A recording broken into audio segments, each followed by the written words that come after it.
Hey guys, so one of the things that's been an ongoing topic of conversation, really with every business owner that I work with, for going back for many years, is trying to kind of think about the responsibility whenever you start something or you run something, the responsibility for creating not just hard results like profit, but maybe some of the soft results that are inextricably bound up in the ability to create the financial results.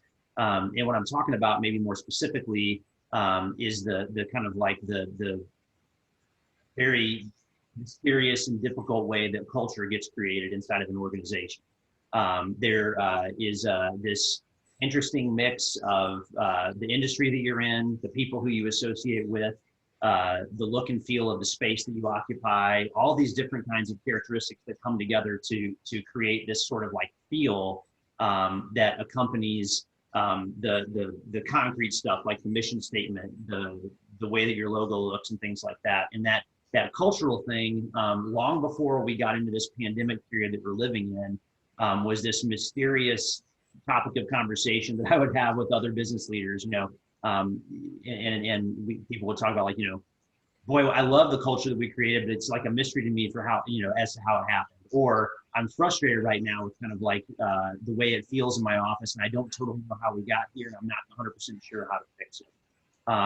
So what I wanted to do today was to take an opportunity to talk about some of that mystery, the kind of the mystery of culture just a little bit, particularly because it's gotten a new kind of like sense of importance, because not only do we have the perpetual challenges of creating healthy and productive culture, but we've got kind of the new challenge of trying to do it in a really complicated virtual way because of the pandemic. So to help unravel these issues a little bit, I've got two good buddies of mine who are going to join the conversation.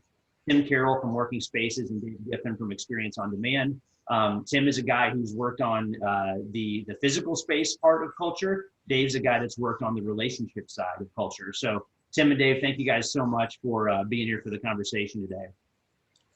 You're quite welcome. And so Tim, why don't I let you introduce yourself real quick, and you can tell us a little bit about who you are and what your background is and what your business is. Absolutely. So Tim Carroll, I'm the general manager of Working Spaces, where we create and inspire organizational culture and employee engagement through the use of architecture, furniture, and technology. So we really do believe that we're storytellers, and we can help tell a company's story through their physical space, and we match the culture of the company with the space. As it relates to this topic, I have an interesting side of my education background, where I got a master's degree in communication and leadership, where my master's thesis was in building and maintaining culture in a virtual world. And so I never knew going into it that it would be so relevant today, but it is a happy accident for sure. Very nice. Well, that'll be super fun to talk about. And Dave, tell us a little about your background and your experience. Certainly. The preponderance of my background has been in human resource management, ranging from the Monsanto beginning to my last organization that I was VP of HR with was Stereotaxis, which is a medical device startup company. Since my departure from Stereotaxis, I've been a consultant, both internally with Friendship Village, where I'm also on the board. But the last couple of years, I've been working with a company called Experience on Demand, which is really the approaches that we feel small to medium-sized companies deserve to have the same quality of consulting that large companies have, but most smaller and medium-sized companies can't afford. So I work with either the VP of HR or the general managers, in Tim's case, where I approach a number of different issues, from compensation to evaluating culture and how to improve culture. It's been a real interesting approach to provide that kind of service, because I've worked for larger companies, and the ability to provide that to small or medium-sized companies is very rewarding and quite enjoyable. Absolutely. That's awesome. Okay, great. Well, so yeah, so it'll be fun to kind of have your guys' kind of like expertise kind of on two different, ends of the spectrum. I guess it's not really Mhm. a spectrum, but two different important components of culture. So to start with, I'd be curious just to hear from you guys. So I mean, culture, I think we all have a sense of what it is, but how would you maybe kind of like define culture? Yeah. What are the ingredients? What is it exactly? Yeah. Let me take that one first, and let me give you a couple of definitions that I think are important, because too often we don't understand, no different than when people talk about mission and vision, about, well, what does that really mean? But in this case, it's a culture is really uh, somewhat of a mystery to a lot of people, but yet it exists in every organization. So I'm going to just read you a definition that I think is very good, and one that's really more from a textbook perspective, and that's: corporate culture refers to the beliefs and behaviors that determine how a company's employees and management interact and handle outside business transactions. Often, culture is implied, not necessarily defined, and it develops more organically over time, as opposed to purposely creating that culture. But it's culture exists whether you know it or not. Whether you have purposely created it, there is a culture in every organization. I agree with that completely. Every word of that. I think organizations can guide, can lead, can maybe set a course for culture, but the vast majority of the culture is going to be built and sowed by the employees. And so you want to create a space where the kind of culture that you want can grow. But the employees, it's an agreed upon set of behaviors by the employees of the organization. And so it's important to keep the pulse on where that is. I think some of the people that say it's gotten to where I wasn't expecting it to go, and I don't know how to change it. I think maybe there wasn't a case where they had a pulse of where that culture was, as it slowly crept to where they didn't want it to go. But I think companies can set a course, but it's going to be really the employees that define it. Yeah, in the end, you're absolutely right, Tim. And you know, uh, a culture is supposed to be a reflection of the company's values. And there are those that would argue that values and culture are the same thing. I wouldn't agree with that. I really think culture, or the values, are what you start with, and then the culture is what you end with. The question is whether the leadership of an organization is purposeful about articulating what those values are, to then ensure that in fact they're lived out on a day in and day out basis. Another definition that I have of culture is one that actually was an article I wrote for Experience on Demand. And again, I'd like to just quote it. This was an article about high performance culture. This is my definition, by the way, not a textbook definition that a professor might have taught us in school. But culture is the personality of a company. It touches everything. The culture of any company is simply the established pattern of doing things. Culture includes the shared beliefs, norms, and values within an organization. It's what determines the attitude and the behavior of any employee in any given situation. No matter how good your strategy is, when it comes down to it, how your people go about the execution of their responsibilities every day makes the difference. I think it was Peter Drucker, by the way, that was credited with the saying that culture eats strategy for breakfast. So no matter how good of an articulated strategy you have, if you don't have a culture that matches that strategy and those values that are important to be able to carry out that strategy, you're doomed to not be successful. I love that. So culture is the personality of the organization. I love that analogy. And it's interesting to think about that too, because kind of to revisit an earlier comment. So, a human being has a personality, whether you decided at a young age that you were going to set out to be an INFJ or you know, whatever. Like, you know, you develop that personality whether you intend to or not, you know. And then likewise, you know, just like it is funny to think about it in those terms, because I mean, all of us, I'm sure, have done, you know, personality assessments, personality profiles. It's definitely kind of like a popular thing to at least kind of get a little bit of a sense of some of the peculiarities of your own personality. But how many organizations have any kind of an awareness of kind of like those same kinds of characteristics for the organization itself, you know? Mm-hmm. So you've already kind of talked about some of the things that I was interested in, kind of like the issues have kind of come to the surface. So one of the comments Tim made is that, you know, it's everyone in the organization that kind of like is ultimately responsible for creating the culture and owning the culture.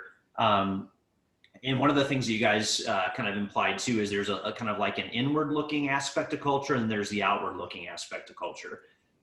So most of the folks that are going to be part of our audience are going to have some sort of a decision-making capacity in the organization that they're in. So if you think about the cultural responsibilities of a leader, you know, what part of a just somebody who's in general leadership in a business, what part of your responsibilities relate to the creation or the promotion or the defense of a healthy culture in the organization? Well, I'll jump in. So I believe that exactly what Dave was saying is that we have to focus on the values. And I think that as leaders, we have to really be kind of the bumpers to make sure that the ball doesn't go in the gutter, and just create spaces where culture can actually grow. And I don't mean that physically, although I do mean that physically, but also just create places that your employees can get together and that they can interact and that they can actually build that culture. It's funny, you know, during this whole COVID time when we've all been virtual, or some have been virtual, and definitely we were during lockdown. I think some of the things that we've really realized during this time is those moments when we thought we were being the least productive. We were sitting there and shooting the breeze with other employees, have really become the moments where we realized that the seeds of culture were being sowed there, and the culture was growing there. Those were the moments when a company is really becoming who they are and creating that personality. And it's not the moments we thought. And so I think as leaders, we need to create those times and those spaces as much as we possibly can. Interesting, Tim. I'll come at this from a leadership perspective, from a little bit different perspective, but I think the informality of what you're talking about is so critical, because when you look at Gallup did a extensive survey of employee engagement questionnaires. And if you've ever taken an employee engagement survey, you know that they can go on for 50, 60, 75 questions. But what they identified were 12 questions that got to the root of, do you have a highly engaged employee or not? And if you have a highly engaged employee, I'm going a little bit off target here, but I think it's critically important to follow up what Tim said. But if you have a highly engaged employee, you have an effective culture. I think you can safely say that. And what most effectively indicated whether you have a highly engaged employer or not, and workforce, were these questions. I know what's expected of me at work. I have the materials and equipment I need. These are all assumptions everybody makes, but yet oftentimes they're not being satisfied. Right. And I think that gets back to the physical aspect that you're talking about, Tim, as well. At work, I have the opportunity to do what I do best every day. I've been recognized in the last 7 days, or praised for work that I've been doing. My supervisor seems to care about me as a person. There's someone who at work who encourages my development. At work, my opinion seems to count. I feel like I'm in alignment with the mission of the company. My associates or fellow employees are committed to doing quality work. And here's where I wanted to get to most importantly. I have a best friend at work. People are relationship driven. And if you don't have that opportunity, and if this gets us to what Josh began to refer to a little bit, and that is this whole COVID implication, and how do you have a relationship with your supervisor? How do you have a relationship with your fellow employees if you're not with them? And I think that's going to be an important issue that companies are going to have to face for the next couple of years. And now this may head in a different direction to where you were going, Josh, but I think that also a relationship there with a supervisor is important. But then you have the issue of how about onboarding a brand new employee? Mm-hmm. And then we start talking about mentoring, where younger employees learn from the older employees on how to act, what to do on a daily basis. That's where a lot of the learning comes in your job when you're watching more established employees. And that's culture, that's building culture, and it's being lost because you don't get that over Zoom. You just, it's one of those pieces that long term, it's gonna play itself out, and it's really gonna shine a light on what people aren't really thinking about right now in relative to work from home. So I'll tell you, one of the things that I'm kind of like dialing into with a lot of what you guys are saying, it's this kind of, so number one, it's this idea of like the cultivational aspect of culture. I mean, those two words have the same root on purpose, and that culture is something that has to be kind of like, so we've already talked about seeds being planted, nurturing, feeding, then there's this like husbandry sort of idea about how to get the culture to grow the way that you want it to. But there's also kind of like right alongside that, this idea that you can't create culture in like a command and control sort of a way. It cannot be aggressively engineered. It's something, it's organic. Again, going back to the kind of the cultivational idea, it's something that grows. And so if you kind of like try to extend that metaphor a little bit, you have to have, if you want it to grow, you have to be, so I think there's a certain degree in which you have to be aware of the environment, So if you're like, here's what we're going to do, guys, we're going to grow orange trees, but you are located in, Saskatchewan, you're going to have an issue. You're going to be frustrated, So there's a little bit of like an awareness of the environment that kind of comes into play. But then there's this idea that you guys have kind of, alluded to several times, that you want to try to kind of like gently encourage and direct the culture to grow in a particular direction. But just like if you put the seed in the ground and stuck your hand in the dirt and tried to pull a tree out, you're going to be disappointed, So that being said, well, and I'll just talk from experience too. So I know that for me, I mean, I don't know how many times I've gone through training or a class on like the difference between, like a cop versus a coach, or how, mentoring or coaching is not about me talking with someone and then telling them, oh, okay, I understand exactly what you need to do. So tomorrow morning you get up, you do this, you do that, you do the other. It's encouraging that idea, encouraging someone to be able to have the skill set to make informed decisions about what to do based on what their heart and their mind are telling them, not based on what they remembered I told them, And it seems like that idea, that approach to coaching and mentoring relates a lot to what you guys are saying about how to kind of like engender and encourage the culture that you want to develop on its own. So anyway, so that being said, I'm interested to hear what you guys think about this virtual world that we're in. And we were talking earlier before we started the video about a lot of expert opinions that we might be in a scenario where we have to deal with this for maybe a few years, realistically. And so we could talk a lot about why that sucks. And I'm sure we all will, you can't help it. But if it's going to be the practical reality, what do we do? How do we do this kind of like this cultivational work given the limitations that we have with virtual work and work from home and those sorts of things. Well, if I can jump in, I would say, first of all, there's assumptions that we're going to always be working from home. And look, my company, we've been back since May 4th. There are ways to create spaces where you can be very deliberate and intentional about taking care of your employees in your office.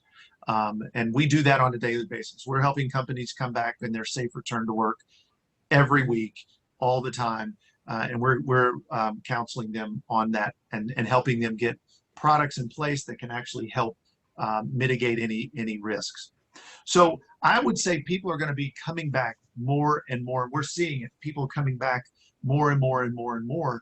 And so the work from home thing, it's tough. It's not impossible to create and maintain that culture. I'll just, again, I'll save you a lot of time and boredom from reading my thesis and tell you that it's possible, and but it's exhausting, and you put a lot of burden on your leaders to make sure they're helping to create that and maintain that and keep it going. So it's a tough thing to do, and you need to have an agreed upon shorthand for your organization, and it needs to be really small enough to where it can survive. Remember, a lot of these companies that are saying it works right now, they have employees that have had years and years and years of experience within that culture. So translating it to virtual is not that difficult. But again, the minute they bring somebody on, it's going to start to shine a light on a problem of building a culture in a virtual world. So I will tell you, a lot of companies have tried it way before COVID. IBM, Pitney Bowes years ago when I worked for them, and Yahoo have all tried this work from home, among many others. And they came back because they couldn't innovate, they couldn't collaborate, they couldn't build culture. Marissa Mayer was very famous for bringing everybody back from Yahoo, and she got vilified for it. But she was right, because she realized, I can't take over a company and then try to build a new culture, and everybody's sitting at their home without their pants on. So put your pants on, come on back to work, and let's try to get to where this company needs to go. And so anyway, I think that people can come back. We will have them back. There is a hybrid that I think is going to start happening, where people work some from home, some from the office. The office is going to become the collaborative and social hub. And there's ways to do that on a hybrid basis, but on a full-time, it's really, really difficult. Well, I couldn't agree with you more, Tim, and perhaps it's just because I'm an old school guy that completely grew up in the non-Zoom culture, and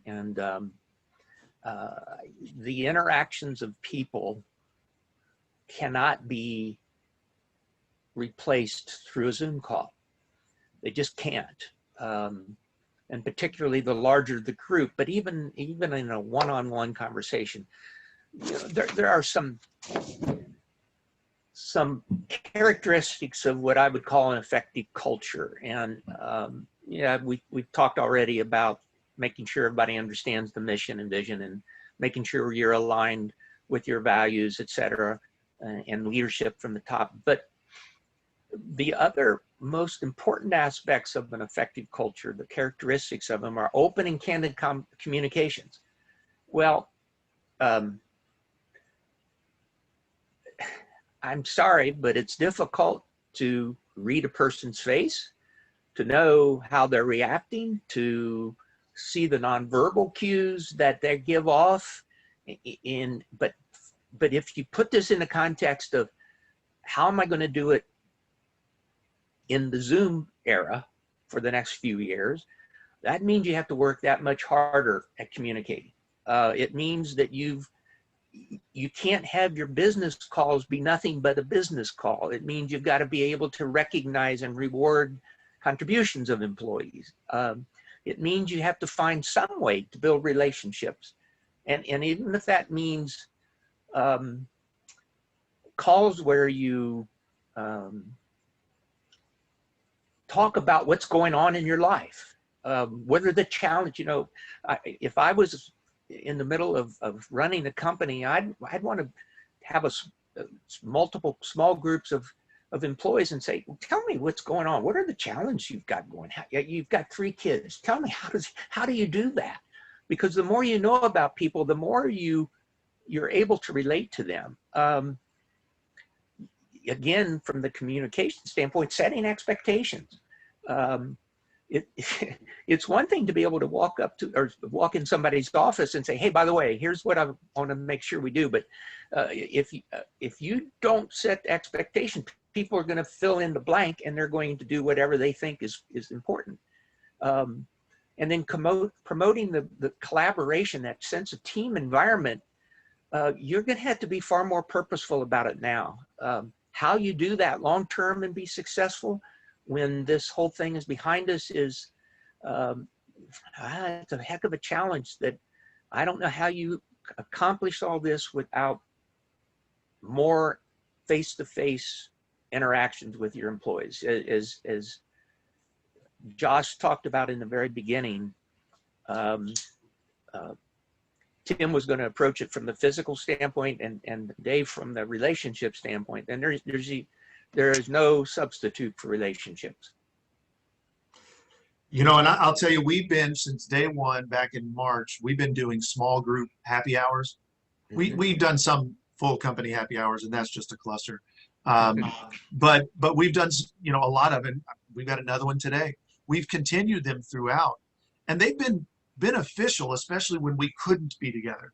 But it is no match for the happy hours we have together as a company when we're physically together in each office or together just completely. And they've been nice. Don't get me wrong. And I still like them, and we're going to continue to do them. But it's that being together physically it's just tough to replace it, as Dave said. And those quick conversations, he mentioned that was another thing that all these companies said were the reasons why it didn't work, is because they couldn't have that quick conversation.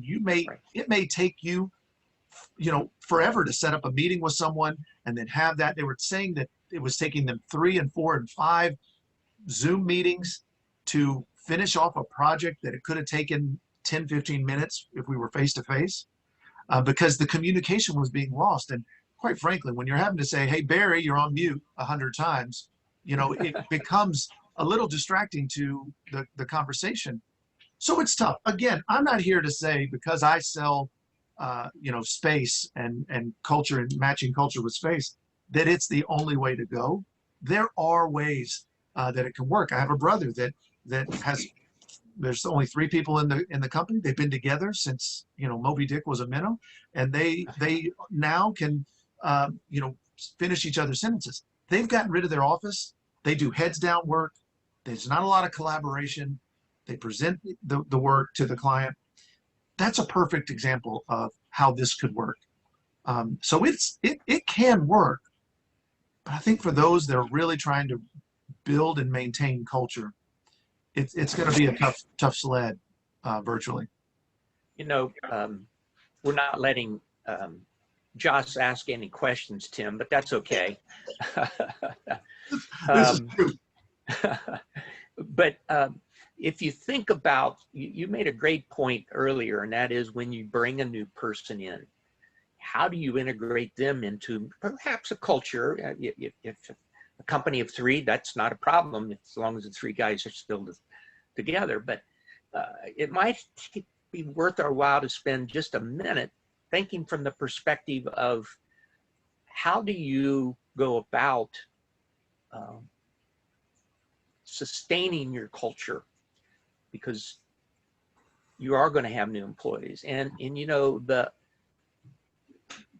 hiring process, people don't think of it too often. They think of it as one-way street, but really you're establishing a relationship with the employee during the interviewing process, during every aspect of that process, and making sure that you are hiring the people that have the values you have, that will sustain the culture that you have and want to continue, is so critical. And then how you train them to make sure that they not only understand what the values are, but what are the behaviors that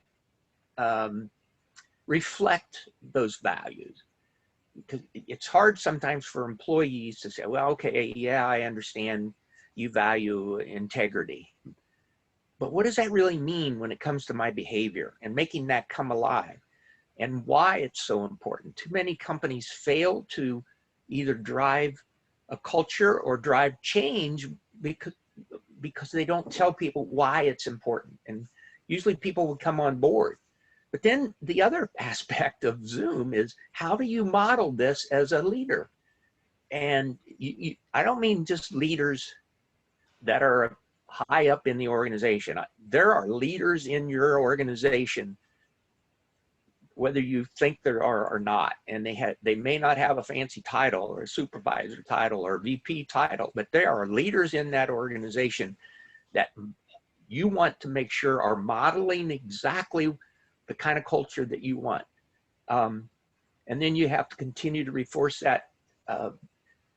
And how you go about all that through Zoom, and I guess I'm giving a plug for Zoom, but everybody seems to be using it. But you just have to be that much more purposeful about it. You know, and again, Josh, sorry, but just to comment on, we brought an employee on that started April 1st. We were in the midst of a lockdown, and we wanted to honor that because we'd already hired him. And so we onboarded him exclusively over Zoom. Wow. 100%. And I think he would be the first to say it worked. Wouldn't want to do it again. And on May 4th, when we came back to the office, I mean, I left early because I was ready to get back. He beat me to the office. He was on fire to get into the physical space and start to learn about everything that everything he'd been learning about for the past month. And so in order to do that, we had to set him up with every job function in the company and let him sit there on Zoom watching them do their job, when normally he would be side by side with them, talking to them, whatever. And so we tried as much as we possibly could to make it as normal as we possibly could. And we filled his day and we did everything. But, you know, I'm sure it was exhausting for him because there is something called Zoom fatigue. And by the end of the day, you feel like you've run a marathon, even more so than if you're in the physical space after you've been on Zoom all day. But so it can be done, but it's tough. And I don't think he got a good sense of everybody telling him what our culture was, everybody telling him what our values are. But there's no way he got to see it in practice. No way. Yeah, it's that felt aspect of culture, and you know, like, and we aren't brains in a jar. You know what I mean? Like, we have physical bodies, you know, and I mean, that's, you know, part of being human is like experiencing all of, you know, that aspect of stuff. It's not just, you know, brains interfacing, you know, and that's part of the reason why this is like a disorienting artificial time, you know, and so it's interesting. It's kind of a unique challenge of trying to think about how to like protect and defend and promote your culture given all these, you know, weird circumstances. But it's an opportunity to do just what we're doing and to kind of think critically about what the culture is in the first place and what we want that feel to look like. And kind of related to that, one of the things that I'm curious about is what to do when you identify a cultural problem, you know? So some of maybe the less pleasant parts of leadership, you know, whenever it's your job to kind of, you know, have the tough conversation or whatever. So, and I'd be curious to hear what you guys think about both in terms of like the present circumstances with the, you know, the weird pandemic environment, but then also just generally speaking. So how do you, as kind of like a keeper of the culture, and to Dave's point too, this is for the CEO. This is also for everyone in the organization who cares about having a place to work that feels good to you, and kind of like promoting those cultures just out of self-interest, because you don't want work to get to head in a direction that you're not comfortable with, you know. So what do you do? So, well, I guess maybe to start with, how do you identify a cultural problem? How can you tell if it's a cultural problem? And then if you do identify it, then what do you do about it? You know, that's something that Experience on Demand does quite frequently. And in fact, I had a great experience with a local company that turned out to be such a rewarding opportunity for me and resulted in significant improvement for the company, just phenomenal. And where we worked there with them, we started out with, so articulate for us what's important to you. What are the values? What are the behaviors that represent, as we talked about before, those values? How do they look? What are the guiding principles? And we had them, and we set aside what was today and simply said, what is it that you want? Because I keep using the word purposeful, but if you aren't purposeful, you're wasting your time.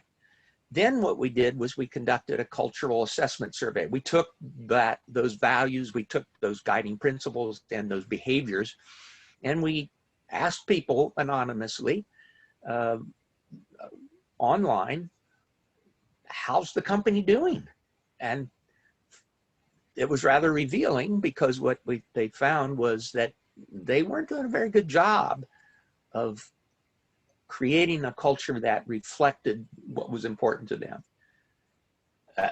That from there, we had them sit down and share those results specifically with everybody in smaller groups, because large group meetings on that kind of a situation, it's just not very effective.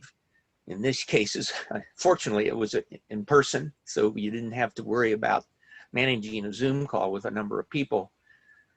And then we asked them, the employees, so what can we do to, in fact, make this come alive?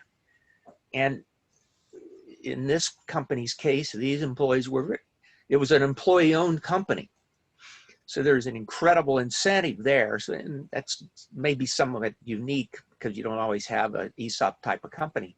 But we then identified action plans that said, what are we going to do to take a different direction to create the kind of culture that we want? And as I said, the results were incredible. And the employees owned it. You know, I love that. You know, we've had people in our organization that have said, you know, we've just lost this, because right now we're doing a kind of a hybrid to help the families out that have kids and who needed to also be part-time teachers. So we have a Tuesday, Wednesday, or Wednesday, Thursday, where they are at home. So, I mean, hopefully kids will be going back to school soon.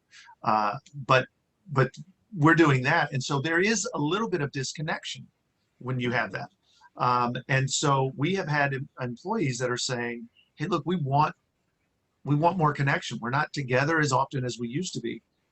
And so our general response is, be the change you want to see in the world.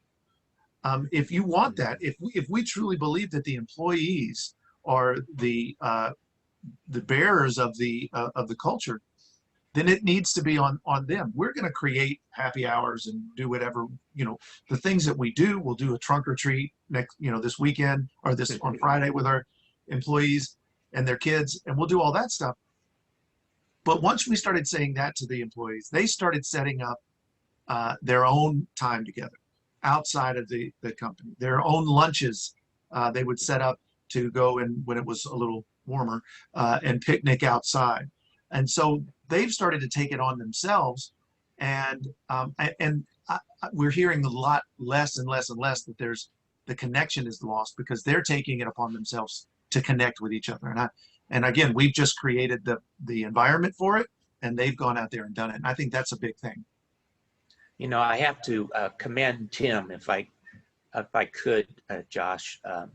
I realize he's got a master's in this area, but I would tell you that he's a wonderful example about how the leader of an organization is purposefully creating a culture. And I just commend you, Tim, for that effort. Thank you very much. I appreciate that.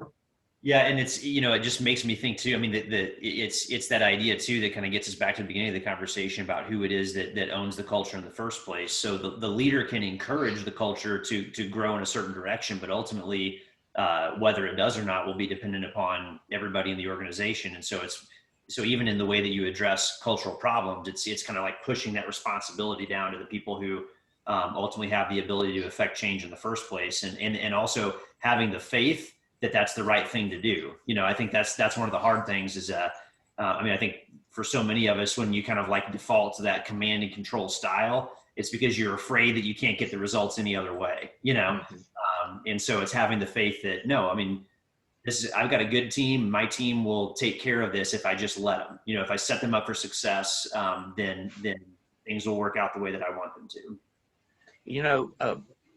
You're absolutely right. The one thing I would mention that is critically important, and I think I referred to it earlier, but that is sometimes you have to pull weeds.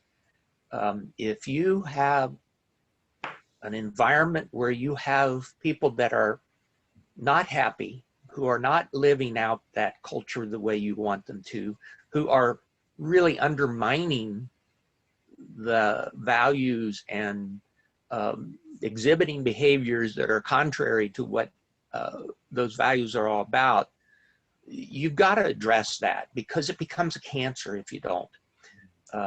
And too often people tolerate that kind of circumstances, and as a result, that cancer continues to grow. And we all know what happens with cancer. So again, you address it early on, and you continue to provide feedback. But at some point in time, the culture and the company has to outweigh your devotion to trying to hang on to somebody when they're not living the kind of culture that you want.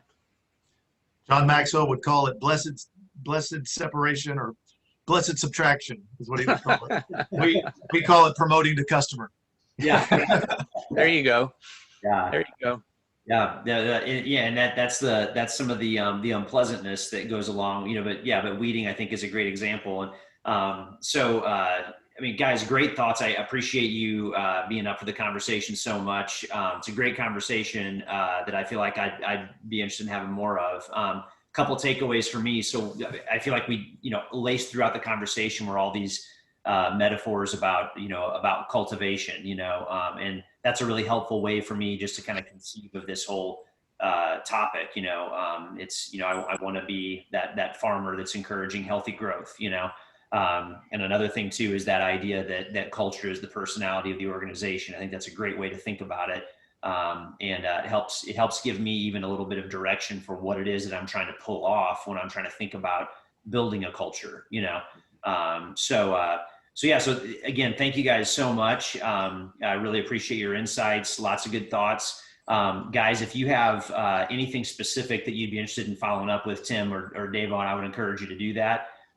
Any parting thoughts, Tim or Dave? I would tell you that this is probably the most important part of building a great company, and for us matching that culture with space, there is no better way to affect change in culture than changing the space, the physical space that the people work in, and it shows a lot to them that you care, and it creates the kind of work that you want out of them. So this is an important topic for sure. And my only closing comment would be to come back to what Peter Drucker told us quite a few years ago. It was pretty smart when it came to running a business, and that is that culture eats strategy for breakfast. You can have the greatest strategy that anyone could ever create, but if you don't have a culture to be in alignment with, you will run the risk of failure. And I encourage people to take stock in their culture, to be aware of it, and be purposeful about creating it. I think that's a great thought. And, and I'm sure you guys have had this experience, but I've talked with folks before who are like, I know we've got, the right product. We've got, the room in the market.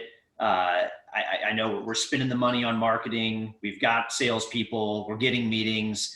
Like how come we can't get the results that we want? So when it's a big mystery, I feel like oftentimes the problem is a cultural problem. Yeah. For exactly what the reasons that Dave's talking about. So yeah, it's a good way to kind of end the conversation is just kind of focusing on why this is something we should care about in the first place. So thanks again, guys. I really appreciate it. And let us know if you guys have any questions, and thanks for your time.